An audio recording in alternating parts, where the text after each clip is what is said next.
केजरीवाल राजकारणात आले आणि मोठी पार्टी त्यांनी तयार केली। पंजाब, दिल्ली आणि पूर्ण देशात त्यांची पार्टी आहे। अण्णा हजारे बरोबर लढाई केली आणि आज त्यांची पार्टी वाढत आहे। भाजपला भीती आहे, इंडिया गठबंधनचा एक भाग आहे। हा घोटाळा फक्त कागदावरच आहे। त्यांनी अटक केली आहे। तानाशाहीने राज्यात अशी कारवाई होत आहे। एकेकाळी नरेंद्र मोदी देखील भ्रष्टाचाराच्या विरोधात लढत होते। केजरीवालांबरोबर अरविंद केजरीवाल यांना अटक राजकीय सूडबुद्धीने केलेली आहे। बेकायदेशीर अटक आहे ही। हजारो कोटी रुपयांचा घोटाळा भाजप यांच्याकडे शेकलेला आहे। खंडणीच्या माध्यमातून, दहशतीच्या माध्यमातून हप्ता गोळा केलेला आहे।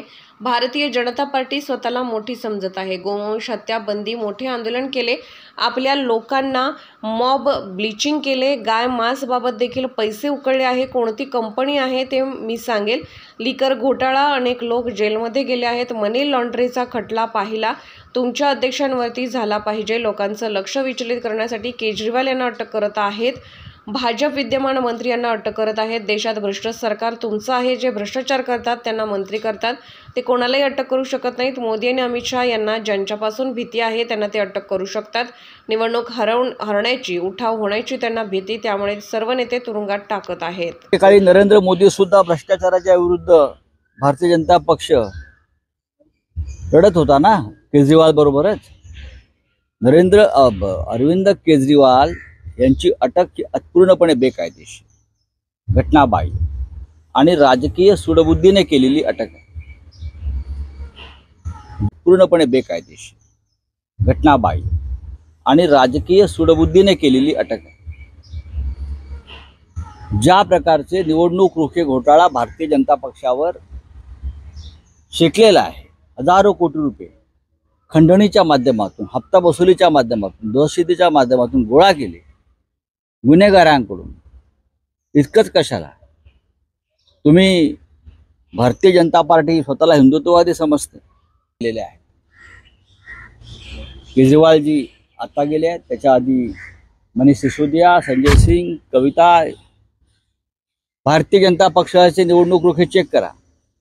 याच घोटाळ्यातल्या प्रमुख ठेकेदारांनी भारतीय जनता पक्षाला निधी दिलाय की नाही, या लिकर घोटाळ्यातल्या, मद्य घोटाळ्यातल्या, ते समोरून त्यांनी सांगावं। मग प्रोसिड ऑफ क्राईमचा मनी PMLA ॲक्टनुसार जर तुमच्या खात्यात गेला असेल तर सगळ्यात आधी मनी लॉन्ड्रिंगचा खटला तुमच्या भारतीय जनता पार्टीच्या अध्यक्षांवर व्हायला पाहिजे पुन्हा, आणि मग इतरांवर व्हायला पाहिजे। पण निवडणूक रोख्यांच्या घोटाळ्यावर जो धुरळा उडतो आहे देशभरात, त्याच्यावरून लोकांचं लक्ष विचलित करण्यासाठी तुम्ही केजरीवालना अटक केली। विद्यमान मुख्यमंत्र्यांना अटक करताय। लोकांनी निवडून दिलेला पूर्ण बहुमत असलेल्या हेमंत सोरेनला आपण अटक केली, आपण केजरीवालना अटक केली, आपण विद्यमान मंत्र्यांना अटक करता, आणि सगळ्यात भ्रष्ट सरकार देशात आणि महाराष्ट्रात ते तुमचं आहे। आणि ज्यांना अटक केली पाहिजे त्यांना तुम्ही मंत्री करता, उपमुख्यमंत्री करता। ज्यांना तुरुंगात जामिनावर सुटलेले आहेत PMLA ॲक्टमध्ये, त्यांना तुम्ही केंद्रात आणि महाराष्ट्रात मंत्री करता, आणि आमच्या विरोधी पक्षाच्या लोकांना अटक करता। याला हुकुमशाही म्हणतात, आणि त्याच हुकुमशाही विरुद्ध आम्ही लढतो। त्या सगळ्यांनाही अटक करू शकतात।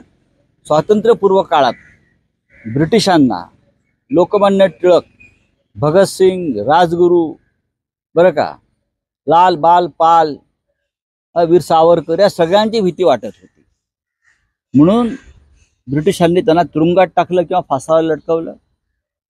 मला असं वाटतं मोदींचं सरकार हे त्याच पद्धतीनं चाललंय। सरकारला भीती वाटते निवडणूक हरण्याची, लोकांचा उठाव होण्याची, त्याच्यामुळे हे सगळे नेते तुरुंगात टाकू इच्छित आहेत।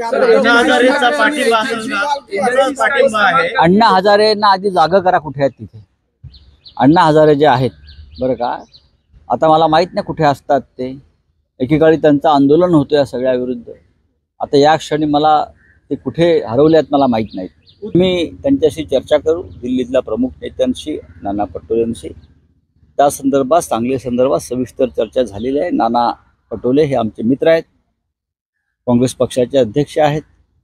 त्यातून मार्ग कसा काढायचा तो आम्ही पाहू। विडा कुठल्या पानाच्या गादीवरती विडा मिळतो त्यांना विचारा। हिंदुत्वाचा विडा उचललाय, बरं का। या महाराष्ट्रामध्ये अफजल खानाने सुद्धा विडा उचलला होता महाराष्ट्रावर स्वारी करून महाराष्ट्र खतम करण्याचा। त्या विड्याचा काही भाग बहुतेक शिंद्यांकडे असेल। आणि त्यांचा विडा कोणत्या पानाच्या गादीवर मिळतो दिल्लीतल्या किंवा गुजरातमधल्या, ते जरा त्यांना विचारून घ्या. उद्या ते छत्रपती शिवाजी महाराजांचे वारसदार ठरवतील. ते कोणाचे वारसदार ठरवू शकतात बरं का. आता हिंदुहृदय सम्राट शिवसेना प्रमुख बाळासाहेब ठाकरे यांचा वारसा काय आहे हे भारतीय जनता पक्षानं आम्हाला सांगण्याइतके आम्ही अजून खाली घसरलेलो नाही. जे आपल्या स्वार्थासाठी, राजकीय फायद्यासाठी हिंदुहृदय सम्राट शिवसेना प्रमुखांचा एक पक्ष फोडतात आणि महाराष्ट्र तोडण्याची स्वप्न पाहतात, त्यांच्याकडून वारसा कोणाचा काय हे काय आम्ही शिकायचं. शरद पवार हयात असताना बरं का त्यांचा वारसदार सुप्रिया सुळे नाहीत असं भाजप म्हणतंय.